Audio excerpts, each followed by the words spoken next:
Au-delà des faits politiques, des enjeux sécuritaires et du prisme misérabilisé par une conjoncture structurelle, le Sahel reste et demeure terre d'espérance, le bastion de toutes les opportunités. À travers l'anthropologie, brillants chercheurs de divers horizons ont décidé d'apporter un nouveau narratif sur le Sahel. Fondé sur les réalités des communautés, les films issus des processus d'observation ethnographique se veulent factuels, humanistes et surtout alternatifs. Vous le devinez, chers téléspectateurs, nous parlons de films, de Sahel et de narratifs. Et ça se passe sur 2-3 TV. L'émission s'intitule et dans ce numéro, nous vous proposons de découvrir 3 jeunes. J'allais dire des histoires. Les histoires de Amia, d'Emmanuel et de Maudit. Des histoires bouleversantes qui posent des thématiques fortes que nous analysons au débat. C'est parti.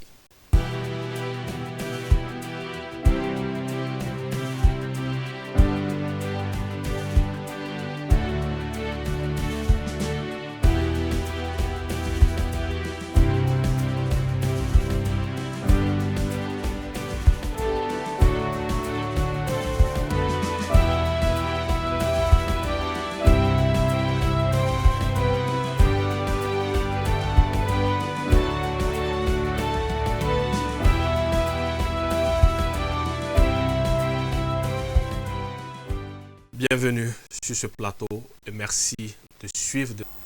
Nous sommes dans l'émission des 3 découvertes et nous parlons aujourd'hui d'anthropologie visuelle. Nous parlons du Sahel vu autrement par des œuvres anthropologues. Nous parlons de l'histoire de Amia, de l'histoire de Maudit et de l'histoire annuelle. Pour en parler sur ce plateau, 2 invités. Le professeur Trond de l'Université TIC de Norvège qui soutient la diffusion de cette émission. Le professeur Cyril Amico de l'Université Yambo Wologem de Bamako, dont le laboratoire d'anthropologie visuelle collaborative est partenaire à la diffusion. C'est parti pour le portrait de nos 2 invités.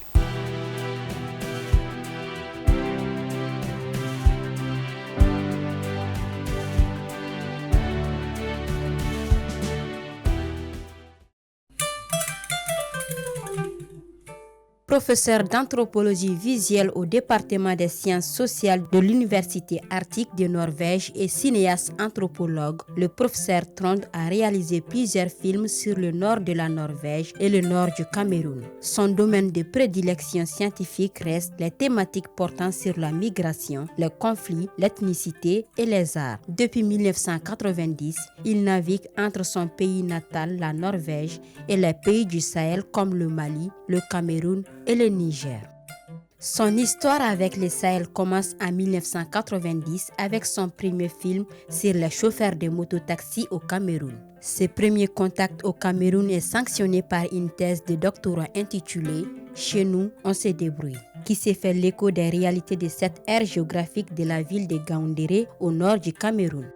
À partir de 2006, le professeur Trond découvre le Mali suite à la création du master spécialisé en anthropologie visuelle. En appoint à ses interventions pédagogiques, il accompagne des jeunes chercheurs dans la production de leurs films. Depuis 2021, le professeur Trond coordonne les activités du projet Sahel on Sahel, qui met en réseau des universités de la Norvège, du Cameroun, du Niger et du Mali. L'objectif de ce programme de formation collaborative sur l'anthropologie visuelle est de créer les conditions permettant à des chercheurs sahéliens de prendre en main le narratif de la crise sahélienne à travers des films documentaires et des travaux de recherche orientés exclusivement sur les réalités du Sahel. Pour avoir écrit de nombreux articles sur le Sahel, participé à la formation de dizaines de chercheurs en anthropologie visuelle, accompagné la production de plus d'une centaine de films sur le Sahel et réalisé des films qui racontent avec objectivité les réalités des communautés sahéliennes, entre autres Vivre avec Boko Haram, les maîtres de l'eau, le monde n'a pas changé. Le professeur Trond se présente aujourd'hui comme le plus sahélien des Norvégiens. Son amour pour le Sahel va au-delà de la recherche scientifique et de la production de films. Il s'inscrit dans une démarche participative qui consiste à raconter autrement le Sahel tout en donnant la parole aux communautés marginalisées.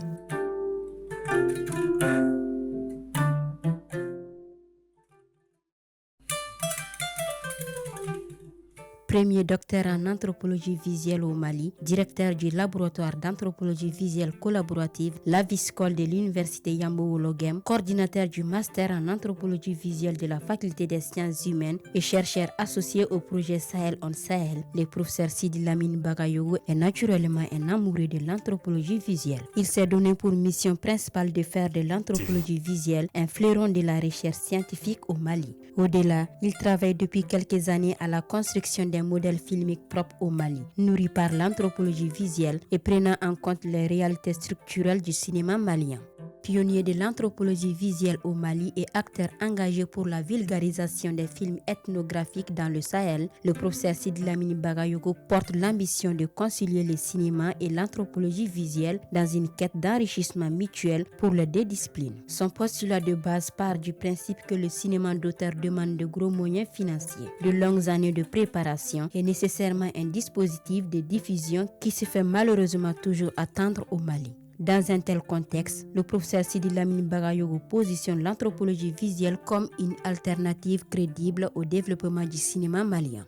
Si les films issus des processus d'observation ethnographique sont moins complexes à mettre en œuvre car nécessitant pas un dispositif d'écriture en amont, ils présentent néanmoins des carences esthétiques et artistiques. Ils sont certes authentiques car reflétant au plus près la réalité des communautés observées, mais ont du mal à trouver un écho positif en dehors du cadre scientifique et des festivals de films ethnographiques. La stratégie du professeur Sidi Lamine Bagayogo dans ces cas est de mobiliser l'esthétique cinématographique pour améliorer la qualité esthétique des films ethnographiques.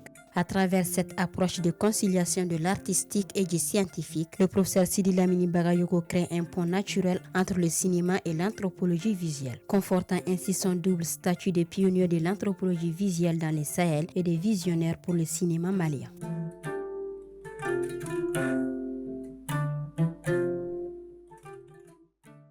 Des retours sur le plateau, professeur Tron, professeur Sidi Lamine, vous venez de suivre vos portraits réalisés par Korotou Moudila. Réaction à chaud, est-ce que ce portrait résume votre histoire avec le... Oui, on peut dire ça, oui. Qu'est-ce qui manque? Non, ma vie chez moi. La vie chez vous? Je mange, ça mange. Non, mais ça, c'est un portrait qui est fait, on me voit, et on a une voix qui est extérieure, une voix off, qui explique, qui présente mon CV. Et ça, c'est pas moi. Moi, c'est beaucoup d'autres choses qu'un résumé des activités que j'ai fait pour obtenir mes diplômes. Non, nous, on a fait le choix de mettre en avant le sahélien. Ouais. Et donc... Non, mais c'est vrai. Vous avez mentionné beaucoup de mes activités ici en Sahel. Ça, c'est vrai. Donc, et dans ce sens, je me reconnais. Voilà. Et on me voit en train d'enseigner, et ça, c'est une grande partie de mes vies quotidiennes quand je suis ici au Mali. Mais qu'est-ce qui n'a pas été dit? Qu'est-ce que vous aimeriez rajouter sur ce portrait? C'est extrêmement important. Non, ma vie ici, c'est aussi d'être avec les gens, n'est-ce pas? De boire le thé, et de circuler dans la rue, de voir mes amis, etc., n'est-ce pas? Donc, ici, c'est la vie professionnelle, quelque part. Donc, vous revendiquez d'une manière ou d'une autre votre intégration réussie dans le Sahel. Professeur Sidi Lamine, ceci est à votre actif. Bien sûr, à son actif aussi, sa capacité à se comprendre avec des gens, à s'intégrer, donc sa capacité naturelle en tant qu'anthropologue, à s'intégrer dans la vie de tous les jours. Parce que si vous ne vous comprenez pas avec les gens, vous ne pouvez pas faire des recherches, vous ne pouvez pas collaborer. La base de la collaboration, c'est ça. Donc, c'est à son actif, c'est sa personnalité, c'est sa capacité, voilà, c'est ça, son intelligence sociale, comme on aime le dire. Si vous voulez travailler sur la question des intelligences collectives, donc cette intelligence doit commencer par soi-même en tant qu'anthropologue. Et vous concernant, Korotou Moudila le dit avec brio d'ailleurs, vous vous battez aujourd'hui pour concilier le cinéma et l'anthropologie visuelle. Quel est l'intérêt d'un tel combat? Oui, c'est un combat noble et puis c'est un combat évident pour moi, mais ce n'est pas évident pour les autres. Donc il faut rendre ce combat-là évident pour tout le monde, pour dire que le combat de l'anthropologie, c'est de sauvegarder notre patrimoine. Le combat du cinéma, c'est de sauvegarder notre patrimoine. Pourquoi pas mettre les deux ensemble? Pourquoi opposer les deux? Pourquoi le cinéma, quel qu'en soit, c'est par rapport à l'homme, que ce soit le cinéma ethnographique, que ce soit le cinéma de fiction, que ce soit le cinéma documentaire de création ou d'autres types de cinéma. De toutes les façons, c'est sur la vie humaine. Et l'anthropologie, dans tous les cas aussi, c'est sur la vie humaine. Même si vous allez tourner, par exemple, aujourd'hui, la question qui taraude tout le monde, c'est la question des questions environnementales. Vous pouvez, par exemple, tourner sur une page, par exemple, sans montrer une seule personne dans le film, mais on sent qu'on veut parler de la question environnementale. Mais pourquoi un environnement meilleur? C'est pour les vivants. Et l'être humain se considère comme les premiers vivants parmi les autres vivants. Donc tous les films qu'on réalise, c'est pour l'homme. Et tout ce qu'on fait comme recherche en anthropologie ou en sociologie, c'est pour l'homme. Donc il faut concilier les deux pour que l'humanité, les populations puissent en tirer le maximum de bénéfices. C'est pour cela que je me bats pour reconnaître le cinéma ethnographique comme un vrai cinéma, et je me bats pour que les anthropologues puissent utiliser de plus en plus, que les chercheurs en sciences humaines de façon générale puissent utiliser de plus en plus l'outil audiovisuel pour disséminer dans la plus grande facilité nos résultats de recherche. Professeur Trond, vous dirigez le projet Sahel on Sahel, le Sahel par lui-même en d'autres thèmes. Pourquoi il est important aujourd'hui de voir un projet qui raconte le Sahel autrement? Il a beaucoup de raisons. Il a beaucoup de raisons. D'abord, c'est parce que notre ambition, c'est de parler d'un Sahel qui vient des Sahéliens eux-mêmes.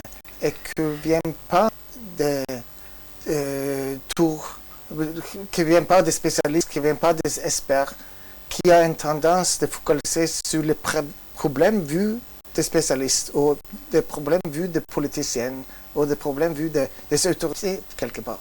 N'est-ce pas? Et là, si on a cette approche, on ne fait que voir le problème et aussi une tendance de reproduire, n'est-ce pas, des connaissances qu'on a déjà à la place de découvrir. Et pour découvrir, pour voir le monde différent, il faut avoir une attitude, de collaboration. Il faut avoir une manière d'être avec les gens pour bien connaître les gens. Et ça, c'est une approche qui prend le temps, c'est une approche qui prend de patience. Mais avec cette patience, on a des potentialités de faire sortir des histoires qui parlent. Et qui ne parlent pas seulement à intelligence, à manière logique de penser sur les factum de facts, mais aussi on voit les hommes et les femmes qui sortent comme personnes. Donc on voit leur expérience et ça parle d'émotion, ça parle de la cœur, n'est-ce pas? Et ça c'est une autre logique que si on travaille avec un texte, etc., n'est-ce pas? Donc c'est un peu ça que on a une ambition de faire connaître le Sahel à travers des humains qui vivent ici et leur histoire. Et si on a des connaissances de la vérité vue en bas, comme on dit souvent, on peut contribuer au changement. Professeur Sid Lamine, je voudrais, à titre pédagogique, que vous nous expliquiez c'est quoi l'anthropologie visuelle pour les téléspectateurs qui viennent de nous rejoindre sur cette émission. Pour expliquer qu'est-ce que c'est que l'anthropologie visuelle, il faut expliquer qu'est-ce que c'est que l'anthropologie. L'anthropologie est une discipline des sciences humaines qui a comme noyau dur, pour expliquer simple, la question de l'homme ou de la personne. Vous l'appelez comme vous voulez, comme vous et moi, une femme ou un homme. Cet homme peut être par exemple un hétérosexuel comme un homosexuel, il faut l'étudier parce que c'est un vivant comme on venait de dire. Il peut être musulman, chrétien, il peut ne pas avoir de religion, il peut être un esclave, un noble, ça dépend de la culture. Donc c'est maintenant le fait d'étudier cet homme-là, cette personne, dans une société.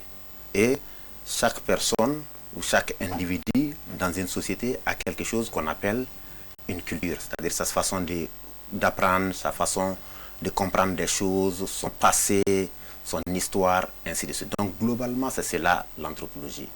Donc maintenant, si le travail de l'anthropologue, c'est d'étudier les réalités sociale, n'est-ce pas, en fonction d'une localité. Et c'est pour cela, d'ailleurs, on a un anthropologue, paix à son nom, qui s'appelait un anthropologue norvégien qui s'appelait Thomas Ilan Eriksen, qui est décédé il y a peut-être 6 mois de cela, juste en fin 2024. Donc, qui dit l'anthropologie que c'est les global et les locales. Donc, il voit toujours l'anthropologie comme ça. Donc, dans une petite communauté, pour voir de grandes choses ou de grandes choses pour comparer, n'est-ce pas, dans une petite communauté. Donc, il appelait ça en anglais, n'est-ce pas, large, small places, large issue. Small places, large issue. Donc, des petites choses qui se passent, n'est-ce pas, dans des petites localités, mais qui ont des répercussions sur le monde entier. Donc, on peut comparer à des dimensions globales, comme on l'a dit.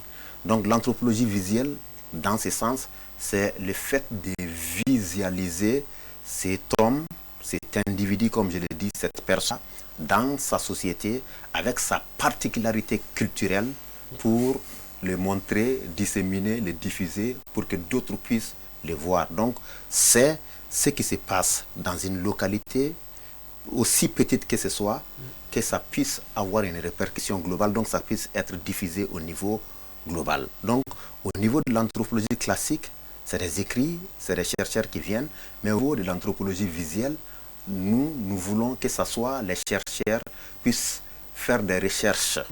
On les reprend encore de façon pédagogique, comme vous l'avez demandé, n'est-ce pas? C'est-à-dire cet individu, cette personne, ou cet homme-là, avec grand, comme on l'a dit, n'est-ce pas, dans sa particularité culturelle et dans une société, pour le montrer à un niveau plus élevé, en faisant toujours des comparaisons pour voir comment est-ce que les réalités sociales et culturelles se trouvent, ou comment est-ce que les réalités sociales et culturelles sont différentes ou diffèrent, sont différentes ou diffèrent. Donc c'est ça même le cœur de l'anthropologie visuelle de façon générale. Donc l'anthropologie visuelle, c'est la question de la représentation. La représentation d'une activité, d'une situation, d'une réalité sociale et culturelle d'une communauté. Professeur Tron, qu'est-ce qui fait la particularité de l'anthropologie visuelle par rapport aux autres disciplines des sciences? Oui, c'est les choses claires, c'est qu'on utilise les images vivantes, on utilise le film. Mais on utilise le film comme un outil de travail. Donc, on prend des images et on discute avec les protagonistes, avec les gens, qu'est-ce qu'on voit dans les images, pour bien comprendre, pour bien analyser les données que nous avons. Et ça crée un dialogue. Et on peut utiliser ça en plusieurs façons, ça dépend du contexte et le projet. Et deuxièmement, on fait des films nous-mêmes qui est utilisé comme notre... c'est ça qu'on fait, quoi. N'est-ce pas? On n'écrit pas seulement les livres, les articles, mais on produit les films et ça a une potentialité qui est plus grande que les sciences comme on l'est, qui a les articles écrits comme leur manière de diffuser le savoir. Et surtout ici, dans une région où on sait qu'il y a quand même une grande partie de la nation qui ne sait pas lire, etc. Et aussi le fait que les gens parlent de leur propre langue, n'est-ce pas? C'est le film qui a des langues locaux, qui a aussi cette potentialité d'être connu et compris dans une autre manière, si c'est la langue internationale, etc. Merci, professeur Tron, merci, professeur Sidy Lamine. Chers téléspectateurs, nous voilà plongés dans le cœur de cette émission pour raconter le Sahel autrement. Nous avons le fond du sujet juste après ce jingle.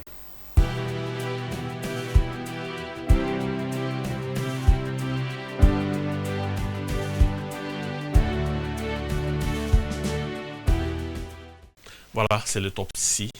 C'est la part de cette émission. Nous parlons de l'anthropologie visuelle lue par les anthropologues que vous êtes, avec 4 sous-rubriques. Une première rubrique sur, si vous voulez, l'exposition qui nous permet d'entrer dans la matière. Une deuxième rubrique sur, si vous voulez, l'enjeu principal soulevé par la thématique et aussi ce qu'on en sait et aussi les secrets. Ça, c'est la rubrique principale de cette émission. Nous rentrons tout de suite dans l'exposition avec une image. Je ne vais pas en dire plus. On regarde et nous en reparlons.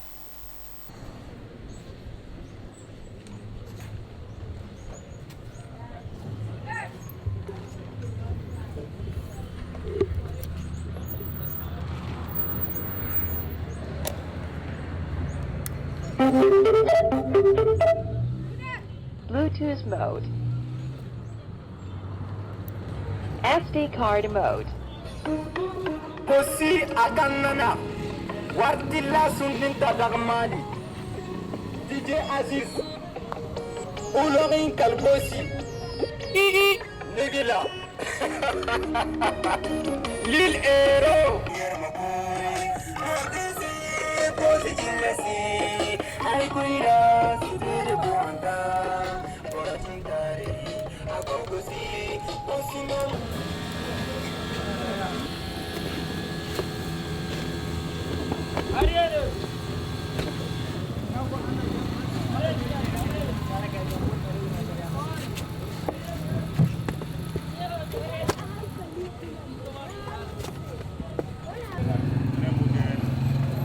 Abere bambato no yo ne tiamo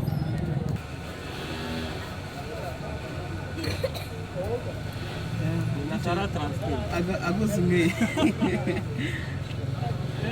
Dia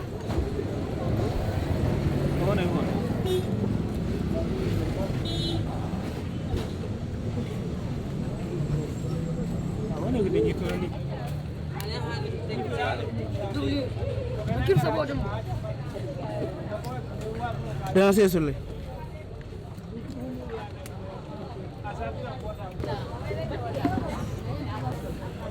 Agak topi ni ini datang.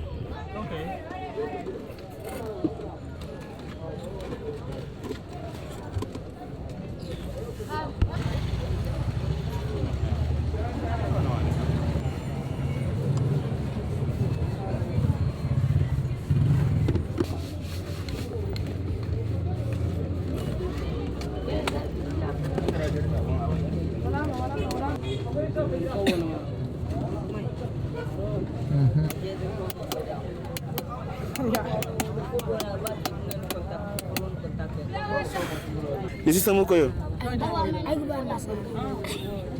Ayi jime. Alama hii. Ane numa hii.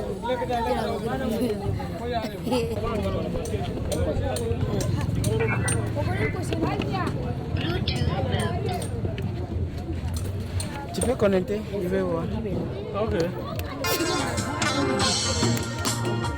Président Fraqi Adosan دجاس مرحبا نصلي زيدان فرقي الدوسن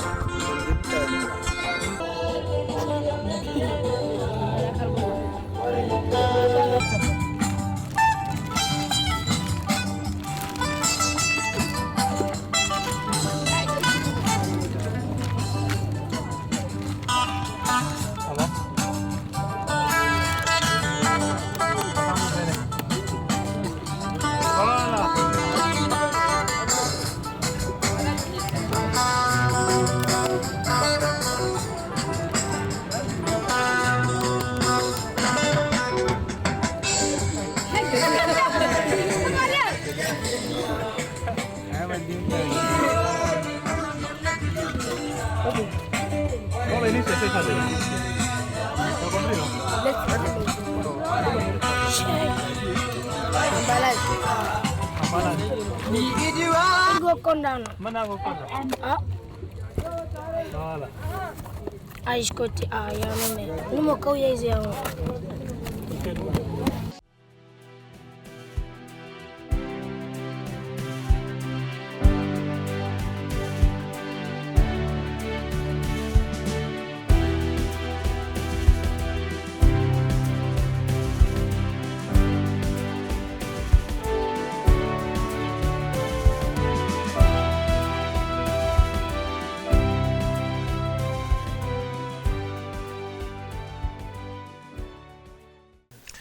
Ah, un nom, Emmanuel Koulibaly, une capitale, Niamey, un commentaire, le talent à l'état pur. Et je veux dire que j'ai envie de dire qu'il faut être un anthropologue pour dénicher un tel talent, professeur Tron.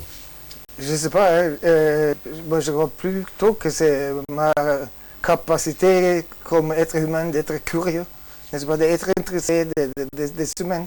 Et ce film est sorti, voilà, par deux idées. La première, c'est que j'ai fait mon marché à Niamey. J'ai croisé une jeune qui était en train de fabriquer une baffle dans un bidon. Et je n'ai jamais vu quelque chose comme ça. Donc j'étais super curieux. Et j'ai commencé de parler avec lui, on a discuté. Et comme ça, cette idée s'est développée.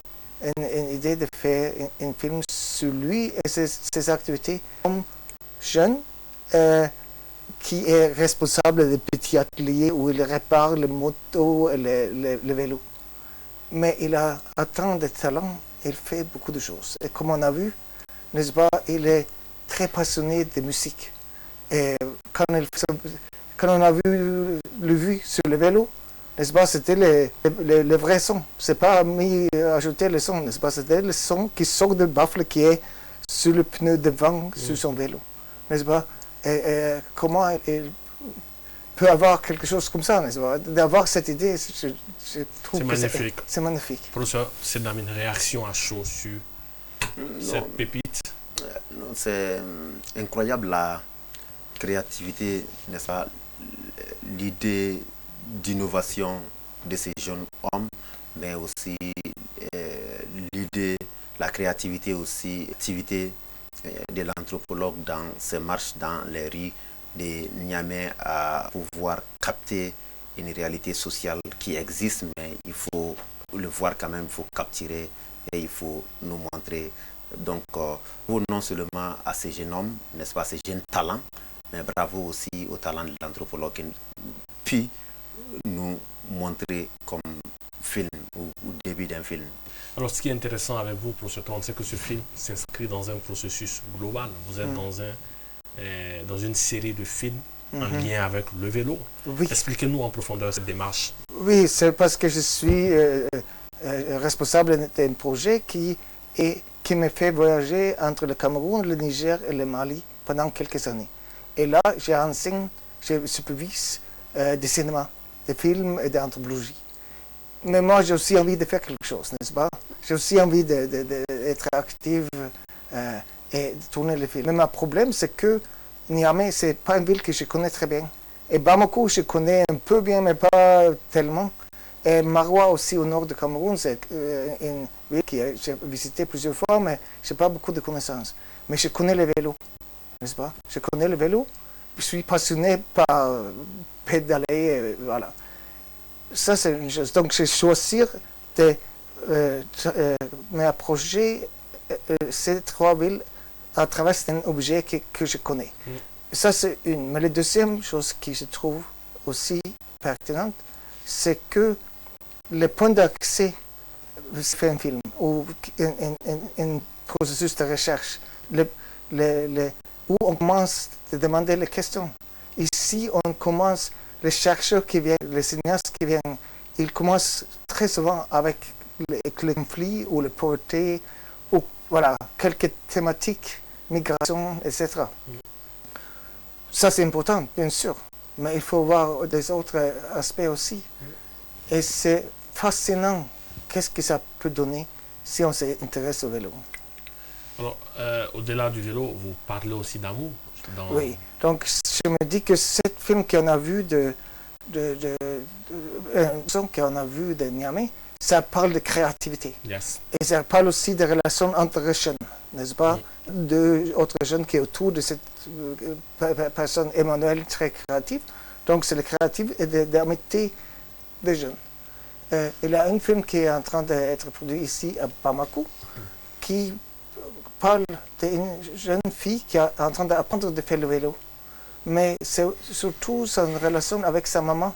Et sa maman vit en Norvège à cause de problème de santé, elle ne peut pas revenir maintenant. Donc elle a été là pendant longtemps. Mais comment on garde les relations avec un parent absent, n'est-ce pas? Et ça, c'est incroyable dans cette famille, comment on vit ensemble et que la maman qui est ailleurs est présente dans la vie quotidienne. Donc ça, c'est l'amour familial, on peut dire. Le troisième film qui est tourné là à Marois, là, mon intérêt, c'est des réparations de vélos. Et il a des ateliers de vieux hommes qui connaissent très très bien, n'est-ce pas? Mais je voulais aussi tourner sur quelqu'un qui a un peu d'âge, parce que dans l'époque, c'était le vélo, n'est-ce pas, que tout le monde utilisait. Maintenant, c'est le moto est venu remplacer. Mais je voulais les traditions, n'est-ce pas, entre les vieux, comment ils parlent de vélo, etc., etc. Mais maintenant, par accident, cet petit atelier se trouve dans une rue qui est très près d'un pont vert qui est au centre-ville de Marois, où une dame s'est fait exploser. Une femme qui était impliquée Boko Haram, elle s'est fait exploser et elle a pris beaucoup de monde avec elle. Le rumeur dit 200 personnes, n'est-ce pas? Et ça, c'est 100 mètres ou 200 mètres de là où il est. Donc pour lui, cet lieu est associé à la peur, n'est-ce pas? Parce que beaucoup de gens qui utilisent le vélo, qui viennent près de lui, c'est les venants, c'est les gens qui viennent des lieux où il y a de Boko Haram. Donc ça veut dire que d'entrer, là c'était pas la violence qui était mon initiative, n'est-ce pas? C'était le savoir sur les réparations. Mais c'est ça le processus d'être ensemble, découvrir une réalité. On découvre une réalité, n'est-ce pas, qui est là. Oui. Alors c'est extrêmement important ce qu'il dit, professeur Sidy Lamine. Ça veut dire que la vocation de l'anthropologue, la vocation d'un film ethnographique par extension, c'est d'apporter un autre regard sur une thématique. Alors en quoi cette discipline peut accompagner aujourd'hui le Sahel dans son processus de reconstitution? Oui, parce que ce que le professeur Tron n'a pas dit, c'est que Tron à la base était un anthropologue urbain.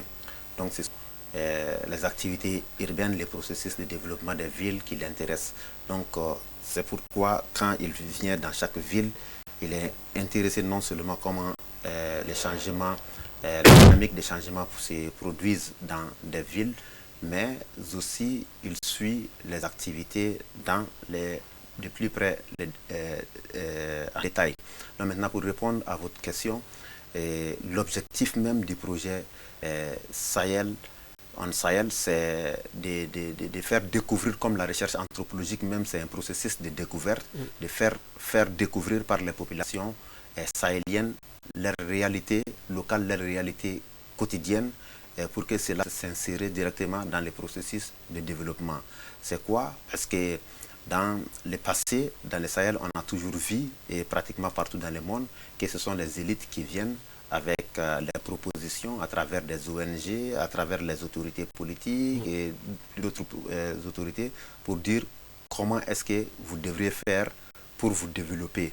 Mais l'anthropologie, sachant par son paradigme même, par ses théories, par ses méthodes, qu'on ne vient pas avec des propositions d'en haut, mais les propositions doivent venir d'en bas des communautés pour que ça puisse les servir.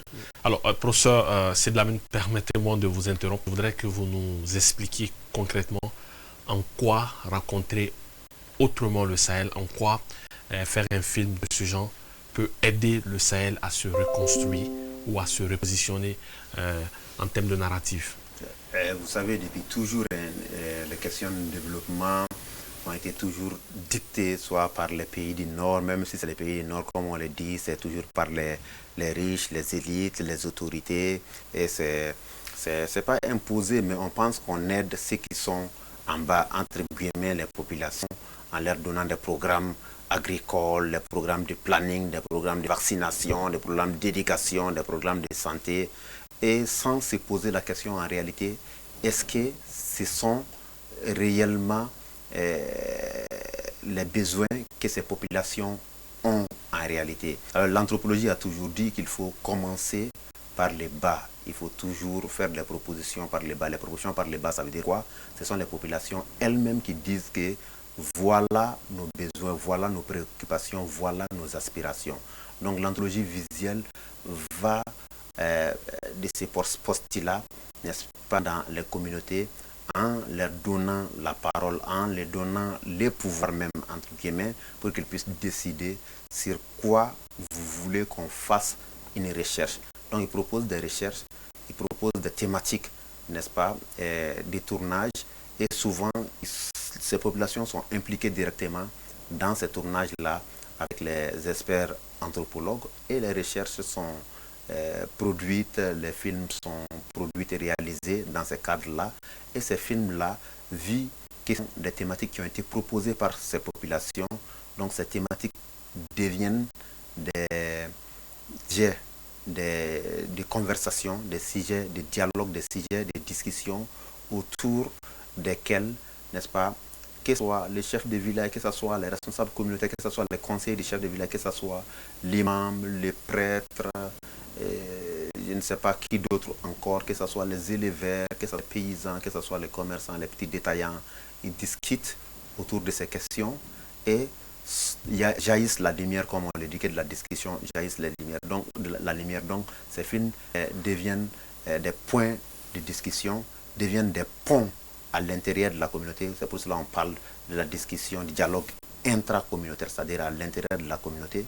Donc c'est là on a dit que pour combler toutes les lacunes qui ont existé dans ce sens de dialogue entre ceux qu'on appelle les élites de l'autre part et les populations lambda de l'autre part. Donc cela disparaît parce que c'est la population lambda qui prend les taureaux par les cornes, c'est-à-dire est maître de sa propre situation de développement, propose les sujets et les films sont faits autour de ces sujets-là. Et après, les films sont prouvés dans la communauté. Tout le monde rigole, c'est vrai, mais après, tout le monde est sérieux. À la fin de la projection, les dix sont là. On dit, celui-là a raison, celui-là n'a pas raison, celui-là devrait proposer ça. Et dans ça aussi, on arrive à tirer la quintessence. Et cette quintessence permet à cette population, à cette communauté, de sortir sur d'autres perspectives. Et ces perspectives permettent toujours de donner un avenir. Alors, un avenir, c'est extrêmement important. C'est ce que nous propose le prochain extrait que nous allons suivre. C'est l'histoire de Amia, une fille dont l'avenir est incertain, dans une situation, j'allais dire, irrémédiablement compromise. Mais elle est arrivée à travers un processus d'observation ethnographique à se reconstruire. Nous vous proposons de suivre cet élément et nous revenons sur le plateau pour l'exposition.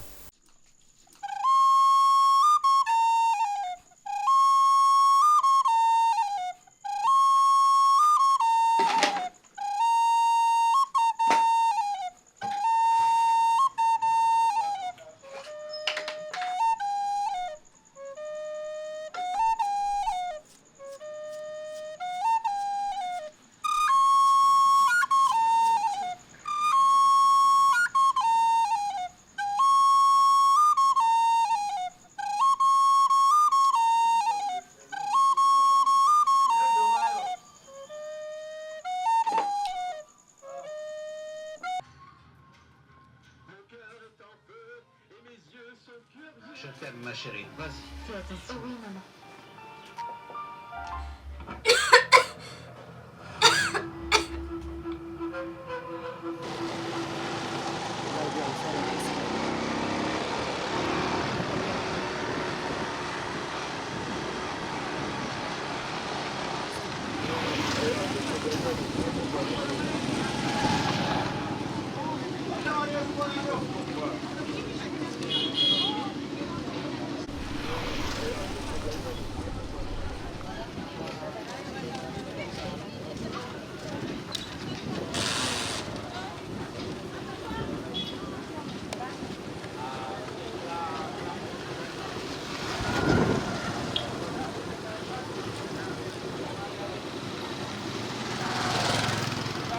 Je vis à Maroua. J'ai 26 ans actuellement. Donc, quand j'avais 13 ans, j'étais victime d'un mariage précoce, mariage forcé. Quand j'habitais encore dans mon village, je vivais avec ma mère. Mon père était décédé quand j'étais trop petite. Ses parents, mes oncles, ses oncles à elle, la forcé à ma mère que j'étais déjà devenue femme. Il faut qu'on me donne un mariage. Donc ma mère était forcée de l'accepter parce que là-bas au village, les femmes n'ont pas de mots quand les hommes parlent. Elle acceptait malgré qu'elle ne voulait pas au fond d'elle. Elle était obligée de le faire. Moi, je ne savais pas. J'étais là, juste comme ça, un jour. Mes copines me disent, aujourd'hui c'est ton mariage, aujourd'hui tu crois. Je voyais seulement les gens entiers avec les valises et tout. C'est comme ça que le soir, je me retrouve dans une voiture. Me disant que c'est le jour de mon mariage, comme ma mère je me marie. J'étais entrée chez l'homme, je connaissais encore rien. C'est comme ça, quelques mois, je suis tombée enceinte. Je savais rien ce que la grossesse en fait. Je ne sais pas qu'est-ce que c'est que la grossesse. Je suis tombée enceinte. Après quelques mois, on a dit à ma mère que j'étais enceinte. Il fallait qu'on m'amène près de ma mère, qu'elle s'occupe de moi.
Une belle histoire, l'histoire de Amia.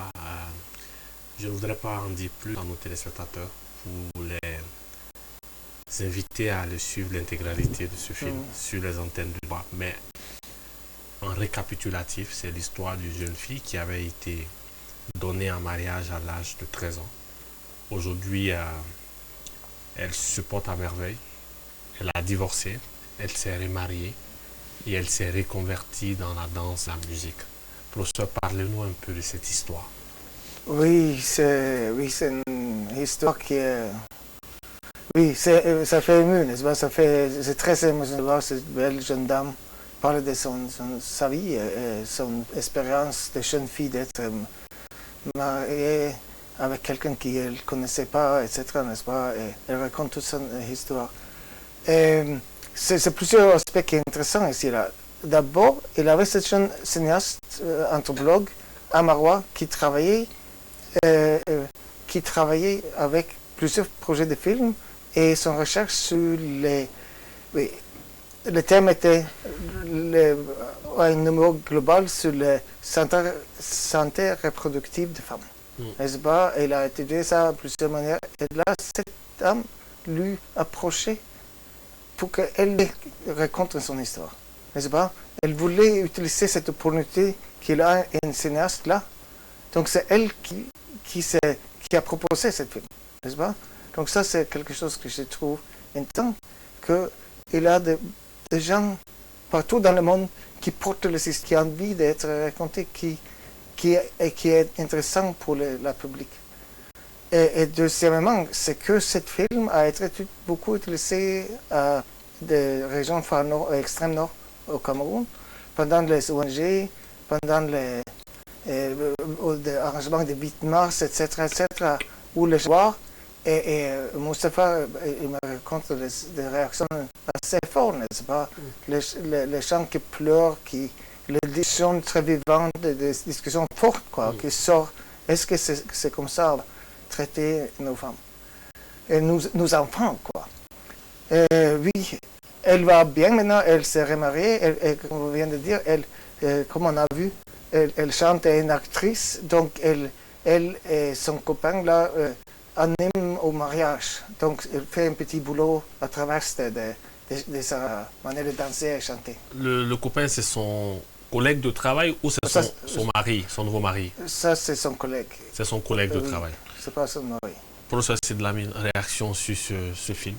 Ce qui est formidable avec ce film, ça nous montre une autre façon de faire, une autre idée, mais ça montre la femme, ça montre l'adolescente, la jeune fille, de manière générale, qui est la réalité partout, c'est-à-dire l'exploitation qu'on essaie de faire sur la jeune fille. Mais c'est ce qui est formidable avec les réalisateurs. Et puis, la protagoniste principale, Mia, c'est qu'une histoire dramatique, on le transforme en une histoire positive, n'est-ce pas? Donc malgré la douleur, malgré les vices, malgré tout ce qu'elle a subi, Mia, donc elle transforme sa vie à une vie très positive. Donc elle joue le rôle d'une actrice, d'une égérie, avec son mari, et au nord du Cameroun, du fait que les gens regardent beaucoup de films aussi hindous. Donc, c'est fait des spectacles et elle gagne bien sa vie en jouant à ces spectacles-là, en cachant, alors qu'en dessous, il y a des blessures encore, il y a des plaies encore qui sont là, mais on ne voit pas sur le visage d'Amia qui a ces plaies. Donc, c'est du cinéma, c'est ça la beauté de l'anthropologie visuelle. Vraiment, merci au réalisateur et puis merci à cette actrice-là qui a voulu jouer le jeu. Et vraiment, non seulement c'est une histoire émouvante ethnographiquement, anthropologiquement, mais c'est aussi un film qui est vraiment émouvant aussi visuellement.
Voilà, c'est le film des contrastes.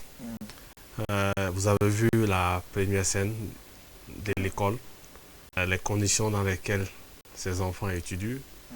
Pour moi, c'est le premier contraste, parce que étudier devrait se faire dans un cadre normal. Le deuxième contraste, pour moi, c'est le contraste de la métaphore. Vous avez vu la scène, Maudit quitte l'école, où elle se construit son avenir et se retrouve plus tard dans les poubelles. Il y a beaucoup de contrastes pour ça, c'est de la réaction au film. C'est le film de contraste, comme vous venez de dire, mais c'est ces contrastes qui montrent aussi la réalité d'une personne en situation de déplacement. Quand on est en situation de déplacement, tout est de fortune, habitat de fortune, et aussi même la vie de fortune, parce qu'il risque sa vie, pas au quotidien, mais il risque sa vie toutes les minutes, toutes les heures, malheureusement. Professeur Tron, vous qui avez tenu à qu'on parle de Maudit. Oui, ce film c'est plein de contrastes. C'est un portrait d'un jeune Paul qui vient de centre à cause de la situation sécuritaire qui était là-bas à l'époque. Il est venu avec sa famille ici. Et à travers ce film, il raconte un peu sa vie. Et on le voit dans les différentes activités. Nous, ici, on a vu, comme vous venez de dire, ramasser les poubelles. Mais il est aussi avec des amis. Il joue un peu et il fait l'été entre les amis. N'est-ce pas? Vraiment, être malien, c'est de se faire l'été, n'est-ce pas? Très bien, ouais. Oui, donc il a beaucoup de contrastes aussi dans sa vie. C'est un film fort et pour nous, pour moi et professeur Bagayoko, c'est un film aussi très important dans notre carrière, on peut dire, parce que c'est avec ce film et tous deux autres films, tous les trois produits en décembre 2019, qu'on a eu le courage de démarrer le projet Sahel en Sahel. Je m'explique. Là, l'idée était d'organiser les ateliers que nous, on est des experts dans l'anthropologie visuelle, on peut dire, et aussi des chercheurs. Nous, on propose aux gens qui nous intéressent d'étudier, pas de leur étudier, mais de leur apprendre de faire le film, n'est-ce pas? De leur apprendre de faire le film sur une condition qu'ils font un film sur une thématique qui est proche de leur expérience. Et pendant 3 semaines, je me dis, en novembre-décembre 2019, nous deux, avec Soumaïla Diallo, on a organisé un atelier avec 6 jeunes déplacés, ou qui avaient cette expérience d'être déplacés, qui on a demandé de faire le film sur les déplacés. Donc eux-mêmes, les cinéastes même avaient cette expérience avec eux, n'est-ce pas, qu'ils peuvent utiliser comme approche pour être en communication, n'est-ce pas? Et là, on a fait, dans cette semaine-là, on était ensemble beaucoup, on a discuté les données et chacun a donné son avis, son idée, etc. sur les données. Et ce film-là a été fait en collaboration entre nous 9 et avec les participants dans la communauté. Donc c'est une autre manière, et c'est une méthodologie de travail qui est différente qu'un film classique, quoi. Alors, professeur Sidlamine, en quoi raconter ces réalités slichées, sans filtre du Sahel, peuvent aider à résoudre les problèmes du Sahel? Oui, parce qu'en faisant raconter ces histoires par les Sahéliens eux-mêmes, parce que comme le professeur Tron vient de le dire, c'est ça, parce que c'est ça et toute l'originalité, et c'est ça même l'origine, l'idée du projet était déjà là. Sur papier, de dire il faut croire aux intelligences collectives, il ne faut pas croire à des messies, c'est-à-dire il ne faut pas croire à des intelligences individuelles. Une personne très brillante qui dit que c'est de cette façon, voici un projet, on doit faire fonctionner une société comme ça. On a dit depuis les indépendances, avant les indépendances, les pays africains, les pays sahéliens ont trop souffert, n'est-ce pas, du poids de l'empire colonial par exemple. N'est-ce pas? Ils ont souffert aussi du poids de la gestion déséquilibrée des autorités qui dictent, n'est-ce pas, toujours la façon de faire. Donc, il fallait passer par les bas. Si on veut passer par le bas, il faut que ça soit fait, n'est-ce pas, par des personnes d'en bas.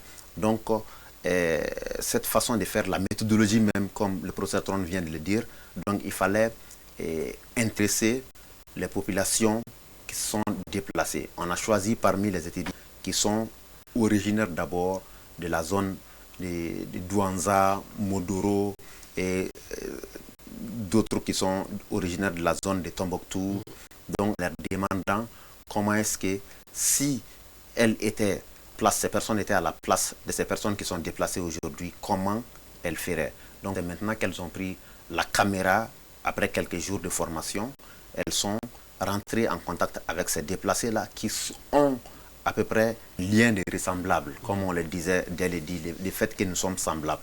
Nous avons les mêmes besoins, nous avons les mêmes aspirations partout en tant qu'êtres humains.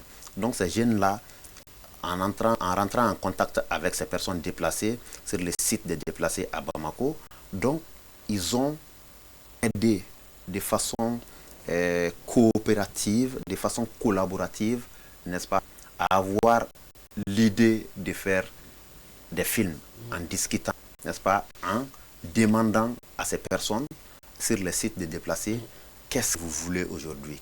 Donc c'est en proposant maintenant que ce sont ces idées de films qui se sont sorties et ils ont fait le tournage. Donc le tournage était très collaboratif. Donc si le tournage est collaboratif, c'est comme on a dit en anthropologie visuelle, Aïchata Campo par exemple a utilisé, sans le dire, sa formule. Elle dit qu'on ne peut pas tricher. N'est-ce pas? Il n'y a pas de fil drone, on ne peut pas tricher. Donc ceux-ci ne pouvaient pas tricher parce qu'ils ont, dans leur origine, ils sont déplacés en quelque sorte, même s'ils ne sont pas des déplacés forcés, mais ils savent que dans leur milieu d'origine, il y a des problèmes. Et ces personnes qui ont quitté, ils voulaient en savoir plus avec ces personnes-là. Donc ils avaient des intérêts communs. Cet intérêt commun, c'était quoi? C'était le Sahel, c'était le Mali.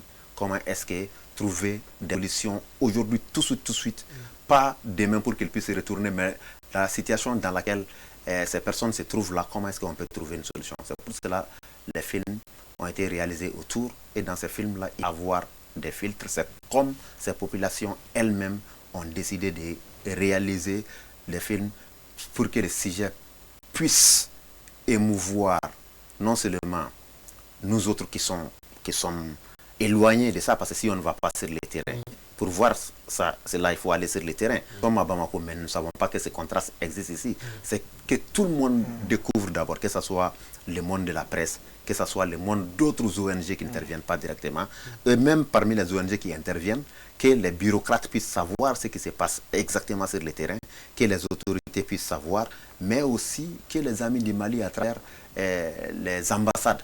Le jour où on a projeté ces films-là à l'hôtel Azalaï pour la première fois, il y avait l'ambassadeur de la Norvège, l'ambassadeur, par exemple, de l'Allemagne, son représentant, il y avait l'ambassadeur des Pays-Bas, beaucoup d'autres, il y avait le haut représentant à l'époque du président de la République qui était là. Donc ils ont regardé, donc ils étaient émerveillés, ils ont dit que c'est des capsules extraordinaires que tout le monde doit voir et que tout le monde doit répliquer pour que l'information donnée, les films montrés, ne soient pas seulement les films des chaînes de télévision qui sont lointaines, mais que ce soit des films qui soient produits par les populations pour que ces films soient montrés sans aucune forme de filtre, comme vous venez de le dire, pour montrer nos vraies réalités, pour que ça puisse nous servir. Professeur Tron, un mot? Oui, je crois que cet film-là, c'est un exemple de la différence entre l'anthropologie visuelle et les médias ordinaires. Parce que après les séances que Bagayoko vient de mentionner, il y avait une grande public malienne qui était là et qui disait, nous on connaît la crise des déplacements à travers la télé, la presse, quoi. Mais on n'a jamais vu ça, n'est-ce pas? On va, parce que là, on va des thé qui viennent de donner un don ou un journaliste qui demande des questions à le responsable pour le camp, quelque chose comme ça, n'est-ce pas? Mais ici, on essaie de porter les paroles d'une jeune de 12 ans. Ouais. Et ça fait vraiment différent. Des populations vulnérables, des populations marginalisées. Oui. Et là, quand on voit ça, on voit le besoin, n'est-ce pas? Et là, peut les gens qui... un simple exemple, à travers ce film, on comprend que sa maman est malade. Donc, il avait des gens qui directement ont sorti un peu d'argent pour faire des dons. Pour faire des dons, pour la aider, pour la hospitaliser. Donc, il a aussi perdu son père. Son père, pendant les processus. Donc, c'est ce qui est extraordinaire. C'est important et je pense que nous sommes arrivés au terme de cette émission. On me fait signe que nous avons expiré le temps qui nous était imparti. Nous partons tout de suite avec une conclusion pour les derniers mots de nos invités.